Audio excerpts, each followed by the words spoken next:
روزے کی حالت میں اگر غیر ضروری بال جسم سے علیحدہ کیے جائیں یا ناخن وغیرہ کاٹا جائے تو کوئی شرعی طور پہ حرج تو نہیں ہے؟ دیکھیں، بالکل حرج نہیں ہے. بس روزے میں 3 چیزوں کا ہمیں دھیان رکھنا ہوگا. نمبر 1، کھائیں گے پئیں گے نہیں.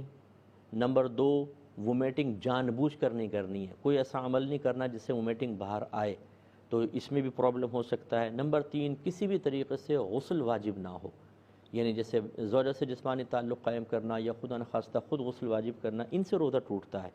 باقی آپ کے جسم سے اگر بلڈ باہر نکلتا ہے، جیسے آپ ٹیسٹ کرواتے ہیں، بلڈ ٹیسٹ کروایا یا کسی کو خون دیا، اس میں بس یہ فقہاء نے ضرور فرمایا اتنا زیادہ خون نہ دے دیں کہ خود کمزوری ہو، روزہ پورا کرنا مشکل ہو جائے، تو اس بلڈ سے بھی روزہ نہیں جائے گا. اسی طریقے سے جو بہنیں بچوں کو فیڈ کرواتی ہیں حالت روزہ میں، اس سے بھی روزہ نہیں جاتا. تو اسی طریقے سے آپ دیکھیں، کوئی نیلز کاٹ رہا ہے، اب یہ نہ کھانا پینا کوئی چیز جاری ہے، نہ یہ وومیٹنگ ہے، نہ کسی طرح غسل واجب ہونے کا کوئی سلسلہ ہے، تو اس سے روزے پر کوئی فرق نہیں پڑے گا. ایسے ہی غیر ضروری بال بھی ہم صاف کروا سکتے ہیں.